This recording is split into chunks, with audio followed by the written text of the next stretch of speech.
Sean bienvenidos una vez más a nuestro canal. En el día de hoy estaremos entrevistando a un diseñador editorial. Él nos hablará sobre las tipografías. ¿Qué es una familia tipográfica? Se define como un conjunto de fuentes tipográficas con algunas variaciones que tienen una misma raíz en común, pudiendo ser combinadas para agregar contraste a la composición, pero manteniendo una armonía notable. ¿Qué es una fuente tipográfica?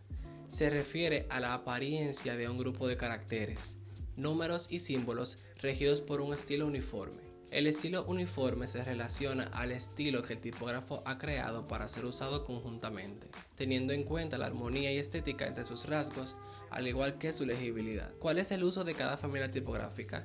Comenzando por las romanas, también llamadas serifas, son reconocidas como el grupo más numeroso de familias tipográficas y el más usado en edición por el peso de su tradición, la proporción armoniosa de cada uno de sus elementos y la facilidad de lectura que le aportan los remates. Sus rasgos fundamentales vienen marcados por la existencia de modulación visible de los trazos y que los mismos acaban en remate. Esta familia tipográfica presenta 5 variantes: las antiguas, con una modulación inclinada de trazo quebrado y con remates desproporcionados; de transición, con una modulación inclinada de trazo redondeado y con remates proporcionados; las modernas, con una modulación de ángulo recto de contraste acentuado entre trazos finos y gruesos, con remates proporcionados y ojo medio ligeramente menor a las líneas ascendentes o descendientes; las romanas de lectura, con un ligero ensanchamiento del ojo medio con contrapunzones abiertos; y las romanas atípicas, con una interpretación muy libre de los elementos fijos y variables para darle un estilo muy visual. Siguiendo con la familia de palo seco, también conocidas como sans serif, esas tipografías presentan un estilo aparentemente limpio y funcional.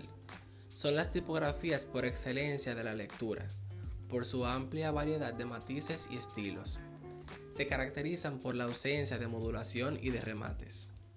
Esta familia posee 4 variantes: las grotescas, caracterizadas por tener un trazo homogéneo, caracteres estrechos y ausencia de remates, al igual que suelen llevar el nombre de Gothic al lado; humanistas, caracterizadas por la persistencia en la modulación del trazo y por la ausencia de remates; las negrotescas, caracterizadas por la ausencia de modulación, la ausencia de remates y por la estructura humanística de carácter; las geométricas, caracterizadas por la homogeneidad de sus trazos, la ausencia de modulación, ausencia de remates y la presencia de una estructura geométrica de carácter.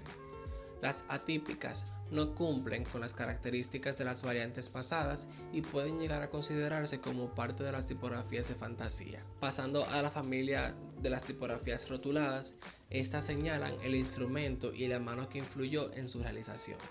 Se subdividen en 3 tipos: las caligráficas, caracterizadas por tener trazos ovalados; las góticas, utilizadas por Gutenberg, el inventor de la imprenta, se caracterizan porque las partes redondeadas aparecen fracturadas; y las cursivas se caracterizan por la inclinación de sus letras. Siguiendo con la familia de las tipografías decorativas, estas no fueron concebidas como tipos de texto, sino para uso esporádico y aislado.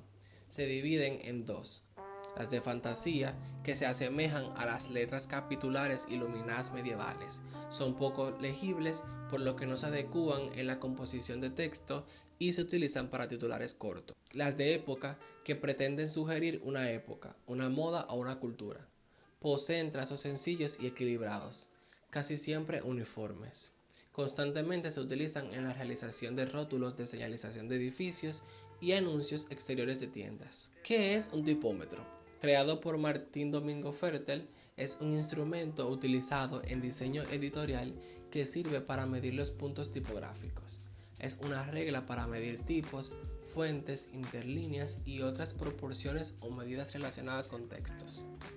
Anteriormente los había de metal, plástico y de acetato flexible. Para terminar, ¿cuáles son las unidades de medidas de un tipómetro y cuáles son sus usos? Pierre Fournier comprendió la necesidad de reducir los cuerpos o medidas de los caracteres. Tomó la nonparera, que era el tipo de letra más pequeño que se usaba en ese entonces, y la dividió en 6 partes, dándole el nombre de punto y a la medida de 12 puntos Cícero. Más adelante, en 1760, Francisco Ambrosio Didot perfeccionó el sistema de medida de Fournier, tomando como base pie de rey, que era la medida de longitud usada en aquella época. El punto tipográfico de Didot equivale a 1,72 avos de pulgada francesa, lo que equivale en el sistema métrico decimal a que un punto Didot es igual a 0.03 centímetros y el Cícero Didot es igual a 0.45 centímetros. En 1886, Benjamin Franklin adaptó el sistema Fournier al establecer su fundición de tipos en Filadelfia. El sistema angloamericano llamado sistema Pica se difundió en Inglaterra y sus colonias, basándose en la pulgada inglesa, que es equivalente a 2.54 centímetros. Su equivalencia nos dice que un punto es igual a 0.03 centímetros y una pica es igual a 0.42 centímetros. Más adelante, en 1799, llegó el sistema tipográfico, que no es más que un sistema propio llamado duodecimal, por la relación que existe entre la unidad mínima de medida, el punto, y la unidad superior, la pica, que consta de 12 puntos. Muchísimas gracias por estar aquí con nosotros compartiéndonos esta importante información, pero ahora, chicos, tenemos que hacer una pausa comercial. Volvemos en breve.